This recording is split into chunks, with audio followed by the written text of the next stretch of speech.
And now, tonight's presentation of radio's outstanding theater of thrills, Suspense.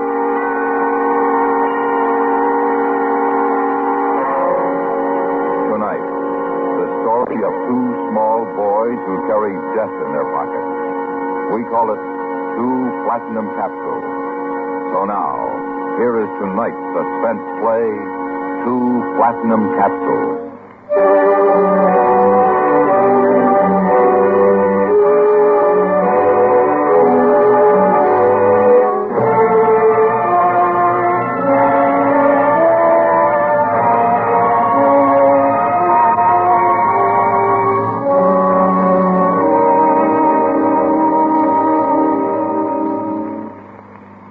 The story you are about to hear is based on fact. It happened. It involved the lives of 6 people.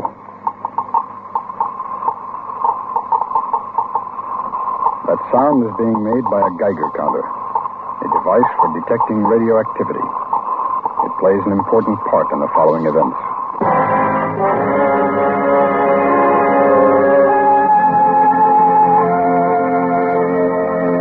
The place, a city in Northern California. Population, 41,300. For Johnny Murphy, age 11, the day started like any other day. The time, 8:36 a.m. Apple core. Baltimore. Who's your friend? The mailman. Here goes. Hey, you boy. You stop that. You weren't even close. Oh, I could have hit him if I wanted to. Johnny Murphy. Yeah, Mom. Come here. I'll be right back, please. What do you want? Come up here. I saw you throw that apple core at the mailman. I didn't hit him, Mom. I didn't even try. Don't ever let me catch you doing a thing like that again. Now, come inside. Your father's home. Yes, when did you get back? Just a minute ago. Hi, boy. Did you find some uranium, Pop? No, not this time. We didn't expect you home until tonight, George. Well, I woke up with a lousy cold yesterday. And on top of that, the water can sprung a leak. Didn't even have enough to make coffee before I left camp last night. Oh, there's some on the stove. Hey, Pop, let me listen to the Geiger counter. Not now, Johnny. Your father's tired from driving all night. Please, Pop, just for a second. Sure. Okay. Now.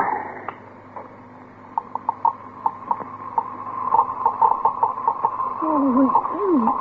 Is that how it sounds when it's near uranium? No, it clicks a lot faster. So they tell me. I'll fix your breakfast, George. Scramble 'em, huh, man? Hey, Johnny, come on. Hey, Pete's waiting for me, Pop. Okay, boy, you run along. Johnny, you'll be home for lunch. Okay, Mom.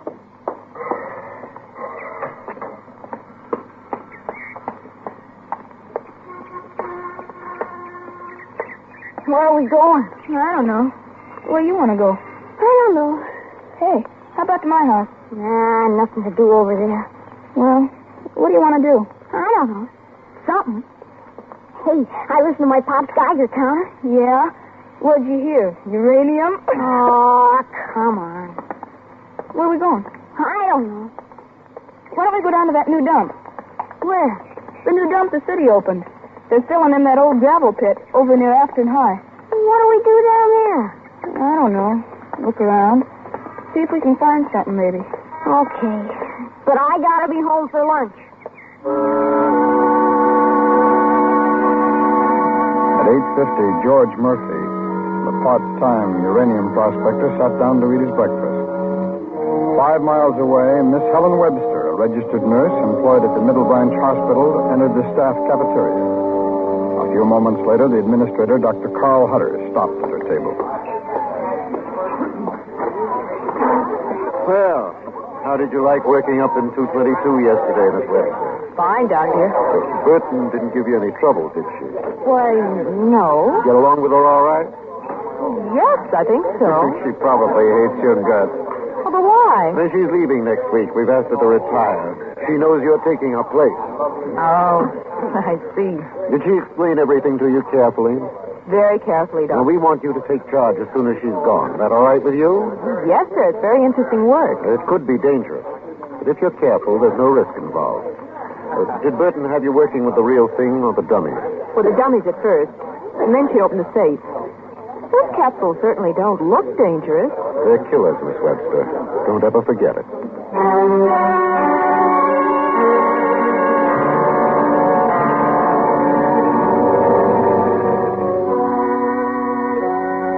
Every large hospital has a room 222. Painted in bold letters across the lead-lined door are the words, Danger, Radioactive. When not occupied, the room is padlocked. At 9:14, Miss Elsie Burton, registered nurse, inserted a key in the padlock and entered the room. She opened the heavy safe and, using a pair of forceps, lifted a small metal box from it. She quickly placed the box on a table. Then, stepping behind a lead shield designed to protect her body from the contents of the box, she opened it. Inside the box were several platinum capsules, and each capsule was filled with radium. It was 9:27 when she picked up the phone to report 2 of the platinum capsules missing.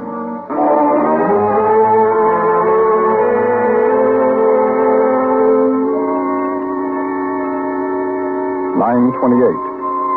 George Murphy had finished his second cup of coffee, glanced through the morning paper, and was watching his wife at the kitchen sink. More coffee, George? No, thanks. You look awfully tired. I am. We got a notice from the bank today. The payment's overdue again I know, May. on that Geiger counter you had to buy.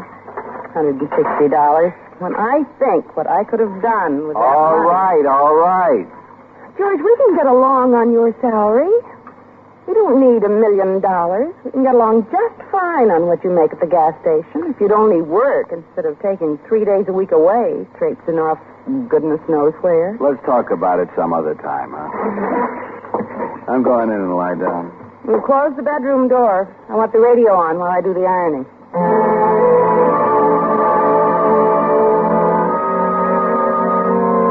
9:30.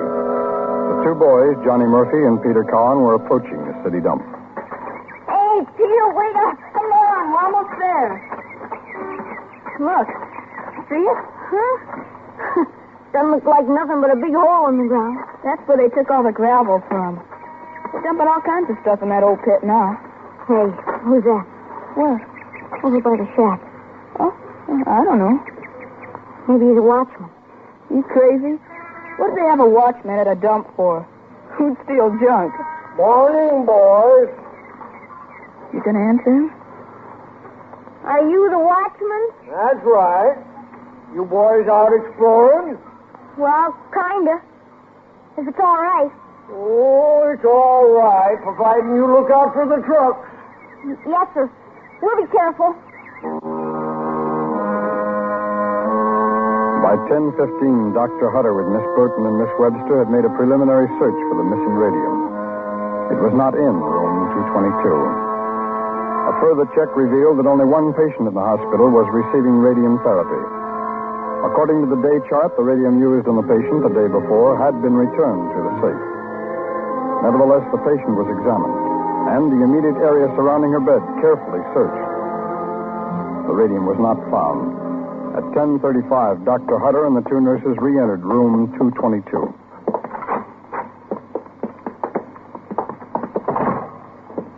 I don't understand how it could have happened, Doctor. Could someone have taken it during the night? No, even if they had a key to fit the padlock, Miss Burton is the only person in the hospital who has the combination to the safe. You'll have all this responsibility next week, Miss Webster. Burton, what time did you show the capsules to Miss Webster yesterday? Just before lunch, Doctor. Did you count the capsules before returning them to the safe? Well, they weren't away from this table. I didn't think it was necessary to count them. Well, we've done all we can. I'll notify the insurance company. Let them send a radium hound up from San Francisco. A radium hound? Yes, a man who specializes in finding lost radium by using a scintillator or a Geiger counter. He'll go through the hospital carefully, and the counter will locate the radium. Doctor, before you go, may I speak to you alone? Certainly. I'll be in the hall, Doctor.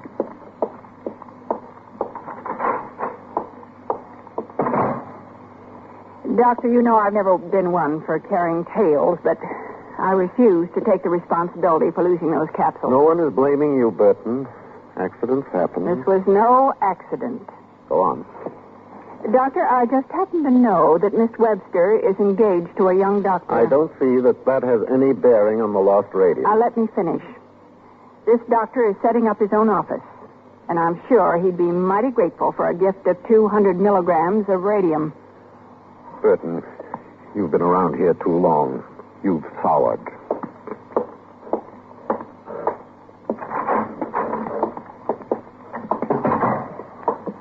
Doctor, I just remembered something. Yes, Miss Webster? Well, the other night, Leonard, Dr. Perry, told me that one of his patients goes away every weekend to hunt uranium. Well, wouldn't he own a Geiger counter? He might. Yes, see if you can reach him. Yes, sir.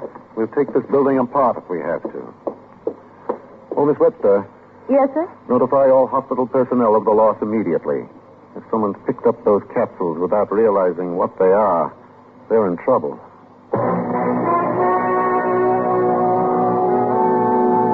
May Murphy had just tuned in the 11 a.m. news broadcast when the phone rang. Recognizing the urgency in Miss Webster's voice, she promised to wake her husband immediately. George, you've got to wake up. George. George, they want you down at the hospital. What's the matter, Johnny? Something happened to Johnny? No, not Johnny. They've lost some radium at Middle Branch Hospital. The nurse that called thought you might be able to find it. Hand me a cigarette, will you? Okay. You got any hot coffee out there? I'll heat it. Here. Thanks. Do you think you could find it, George? I don't know. Maybe, if it's still in the hospital. What does radium look like? You ever see any of it? I wouldn't know radium if I tripped over it.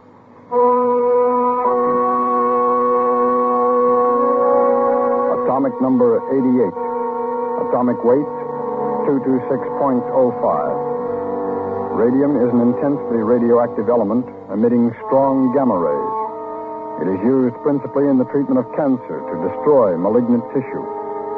Unfortunately, the gamma rays cannot tell the difference between healthy and unhealthy tissue, making it extremely dangerous to handle. Unless caught in time, there is no cure for radium poisoning. Only a slow, lingering death. Hey, mister, you know what time it is? The time? Well, let's see now. It's 11:30. You see? I told you it wasn't more than that. Hey, you boys are too young to be worrying about time. He's always worried about something. I gotta be home for lunch. Well, did you find anything valuable down in the dump? No, nothing there I wanted. I don't know if what I found is valuable or not. Well, let's see it. Can't judge what it's worth if you don't let me take a look at it. I got them in my pocket. Them? Yeah. 2 little pieces of metal. See? Oh, yeah. Mighty nice. Looks like they might have been used for counterweights of some sort. Excuse me, boys. Got to tell that fellow where to unload. We'll see you, mister. You be careful crossing the street, you boys. Don't want to get hurt.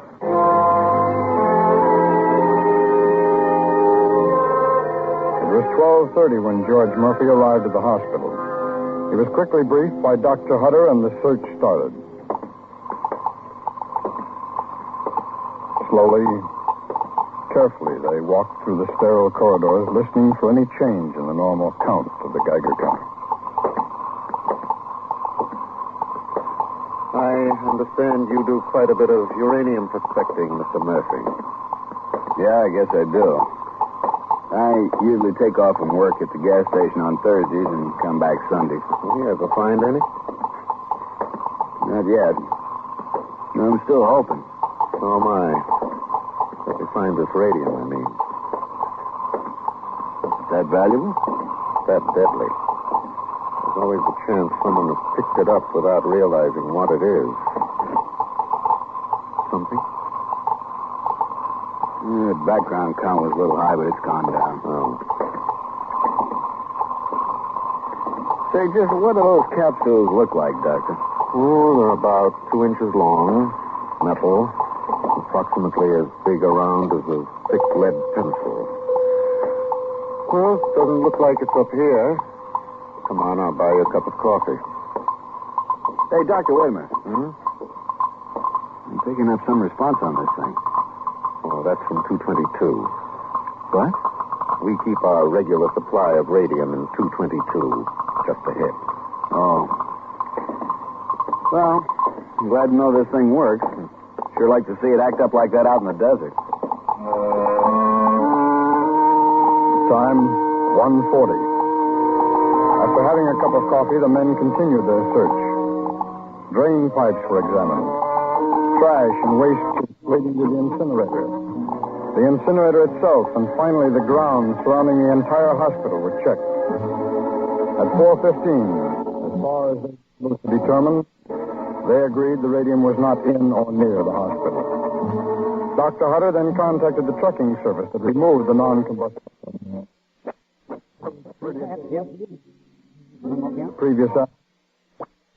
For sure, the watchman of the yard would remember where he had unloaded. Time, 4:59. There's the watchman's shack. Doesn't look like anybody's here. He's probably gone for the day. Well, you want to look around? Might get lucky. Yep, you better.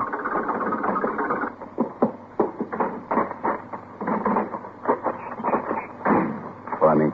What's that? Oh, when I'm shaving in the morning, I can usually see myself later in the day. At the gas station working, you know what I mean? I think so. I sure didn't see myself down here looking for a needle in a haystack.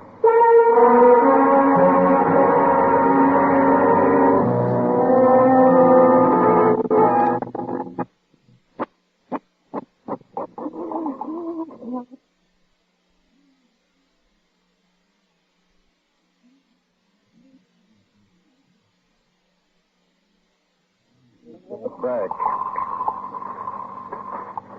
I hate saying this, but I'm beginning to think Burton might be right. Burton? She's the nurse in charge of 222. She believes the radium was stolen. Could be. I'd sure give $10 to know where it is. I'd give a lot more just to know those capsules aren't poisoning someone. Hey, howdy. Help you fellas? Oh, are you the watchman? That's right. We were looking for you about an hour ago. I quit at 5, went to eat.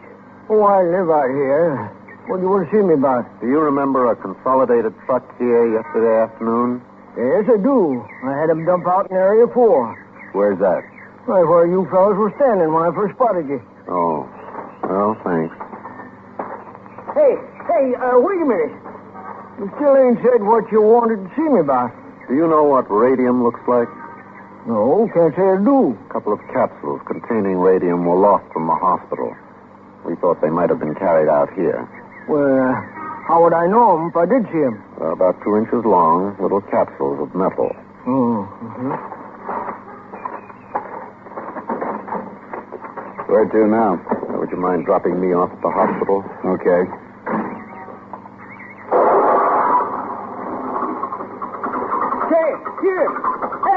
Say, hold on a minute. Yes? 2 boys down here this morning. Should be something like that. 2 boys? Yes, sir. I remember what they found.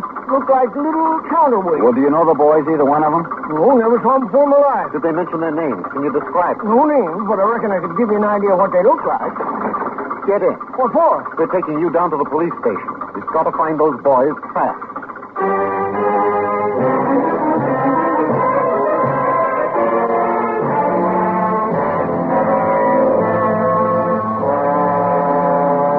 By 7:30, the 2 radio stations in the city were broadcasting a description of the boys every half hour.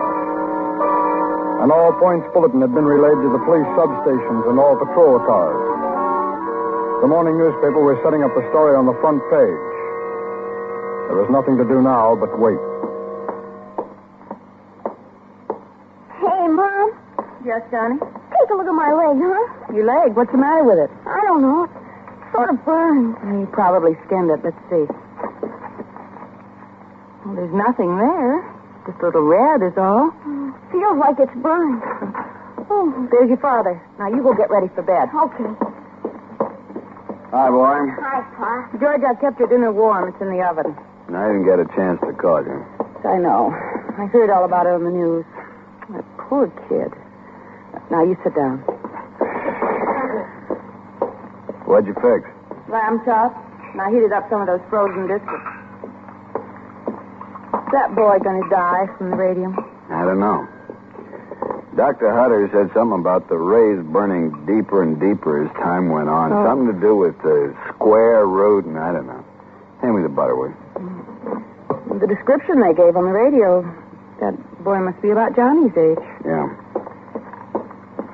Johnny, I told you to get ready for bed. Oh, golly, Mom, I haven't hardly seen Pop in 3 days. That's right. Well, boy, what have you been doing? What? Nothing. Just taking it easy. Taking it easy. You just wait, boy. You just wait a few years. Hey, can I put your Geiger counter away for you? Now, look, how many times do I have to tell you that it isn't a toy? It costs a lot of money. That's the truth. Can I listen to it, Pop, please? Johnny, leave your father alone. He's dead tired. Go on, get ready for bed. Oh, Mom. Mind your mother, boy. Yes, sir. All right. Come back here. Yes, sir? Come here. Now, wait a minute.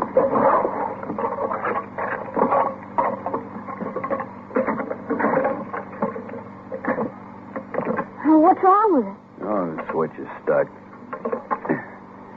Okay, now. What the devil? Pop, is it broken? Wait a minute.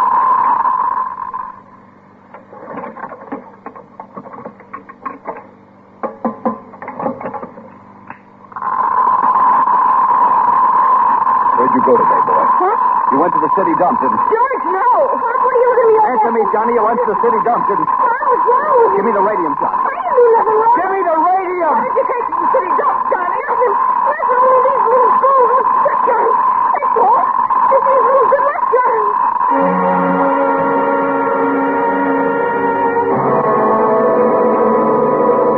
The search was over. Fortunately, because of Johnny's normal activity, the radium capsules had bounced around in his pocket. The burns covered a wide area, but the rays had not penetrated as deeply as they could have done. The Murphys were told to consider themselves lucky. If the boy had carried the capsules another few hours, it would have been impossible to save him.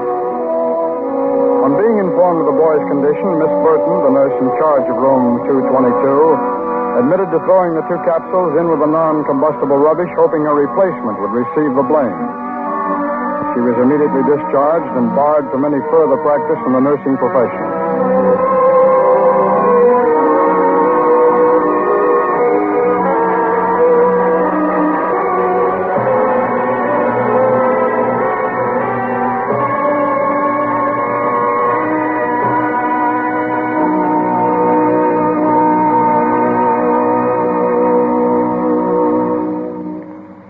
Suspense, in which we brought you tonight's presentation of 2 Platinum Capsules.